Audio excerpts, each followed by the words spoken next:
Let's welcome in our guest, Susan Ferrechio, Chief Congressional Correspondent, Washington Examiner. Hey, Susan, how are you? Hi, Steve. Thanks for having me. No, thanks for taking the time on such a busy day for all of us, but especially you. Sure. And so moments later, while answering another question, he does say apparently someone whispered in his ear or threw something in front of him and said, yes, it was Cole. It was the Deputy Attorney General who authorized the subpoena. Now, you're telling me that he held a press conference yesterday, addressed this, said, it wasn't me. I know nothing. I was recused. I recused myself. I didn't sign the subpoena. And then he knew he was testifying today, didn't think he'd be asked who signed the subpoena. So he's asked, and he can't 100% say for sure who it is until after he's asked. And then I guess someone whispers in his ear, it was Cole. And then he says, oh, by the way, it was the. I mean, what kind of man is this? Is this incompetence or what? Well, I think listening to the testimony today that Attorney General Holder is certainly distancing himself from everything having to do with the AP matter. He talked from the get-go about having recused himself and having been unaware and not knowing the details. And I think that was sort of keeping in his reporting to the committee that he doesn't know anything about this. But Susan, Susan, he could know who signed the subpoena. He's the man in charge. He didn't do it. He couldn't do it. He was out of the loop from day one. Let's say let's for argument's sake say that's the case. But how could you not know who was in charge? That's not a conflict of being recused. I mean, and not to know 100% with 100% certainty. Even today, upon being asked, until someone tells him, I can't even fathom that. I think also what's going on the Hill today is you have just a variety of things being flung at him. Of course, everybody wants to talk about the IRS matter and what he's doing about that, and just how far he's willing to go. It sounds like Holder is talking about, really taking a look at this and perhaps going after some people who may have broken the law with criminal charges. And he stated that a few times, that he's willing to, he's more than open to a possible criminal prosecution of people if that is the case. And also there was a lot of talk about Benghazi and the investigation into Benghazi. So you heard all kinds of things being talked about today. And, of course, I think you heard almost universally from the members on the day, it's bipartisan across the board, talking about the taking the records, taking the phone logs from AP and saying that they didn't, even the Democrats saying that this was something that they found disturbing. And then a Holder said that certainly once the investigation was over and it was formidable for him to be involved again, because as he said, he recused himself from this, that he would do sort of after the matter's closed, look at it and see if there's anything they could have done differently.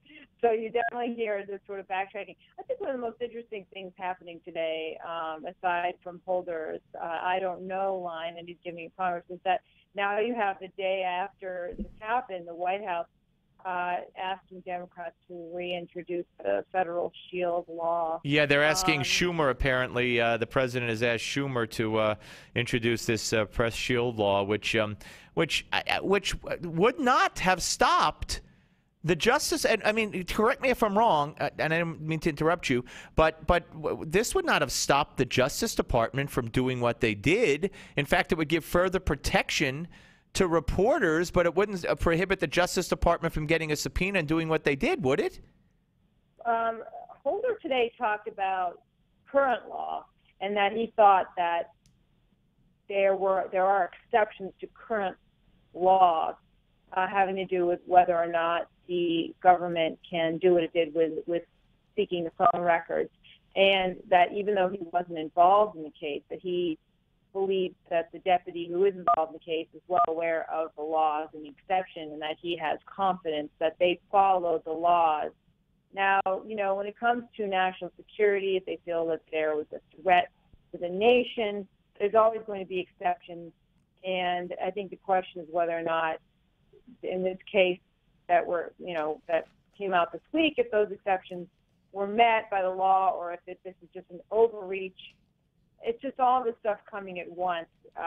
it's all in people's heads, getting everybody thinking that, what's happening up in the White House right now, what is going on. It's definitely the whole storyline for them is not a good one, the combination of events. So I think we'll have to wait and see it. I think the federal shield law will get a good debate and a real chance at passage in Congress. And I think that given, let's watch and see, how much play this gets with the AP. If it sounds like there's a real backlash, I think it'll be a long time before something like this happens again. Well, it's interesting you say that. Not to interrupt it again, but Will, this will be cut 50. The NPR, Carrie Johnson, interviewed Eric Holder, I think it was yesterday, and asked him basically how often are reporters' records seized. And here we go again. Here's cut 50.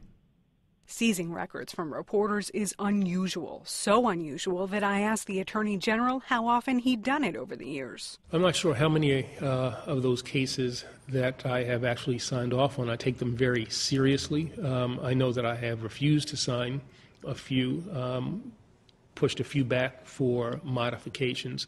So this has happened before under Holder and Obama.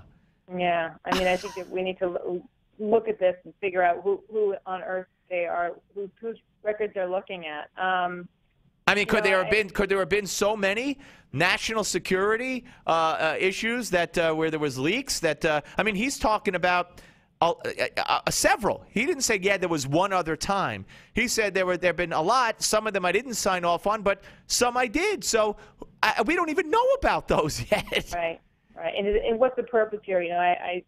One wonders, is this really about protecting security or just protecting themselves from leaks, wanting to stop these leaks? Because that creates a lot of outrage within the administration when they figure out that things are being leaked and they don't like it.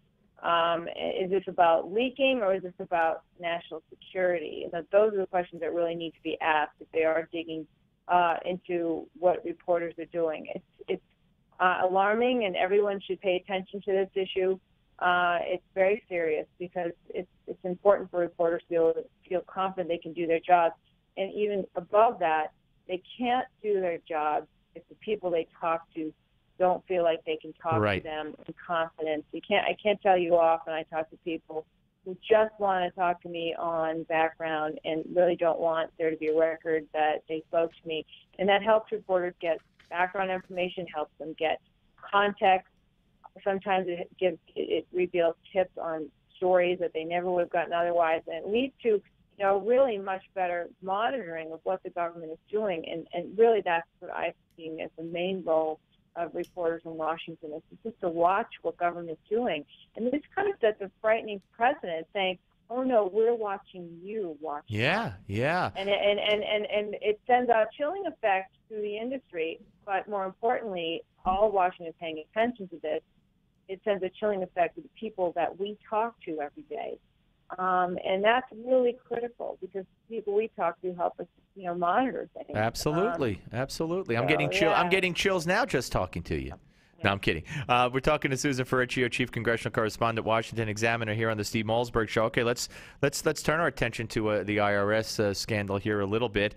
Of course, we have the investigation going on, ordered by the Justice Department. There's all kinds of stories. We got CNN now reporting that as about an hour ago that the IRS has identified. Here we go again with this claim of two rogue, quote unquote, employees in Cincinnati as being principally responsible for what they call overly aggressive handling of requests by.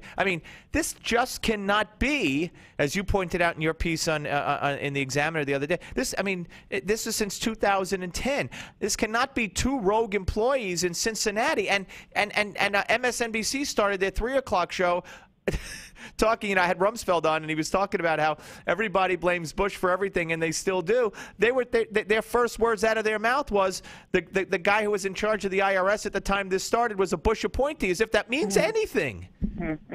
Well, here's what I want to say about that, and I know from talking to some folks in former and current IRS officials who are in a relatively high place told me the thing to pay attention to with this. First of all, it doesn't surprise me that they said it was some lower employees. There's a couple. I was hearing that yesterday from Democrats on Capitol Hill who were telling me, oh, it's one person who did something crazy and they need to be punished, as though this was just nothing but a fluke. Well, the thing to pay attention to is that, first of all, it had a lot to do with mismanagement, but overall, was there a tone set at the IRS?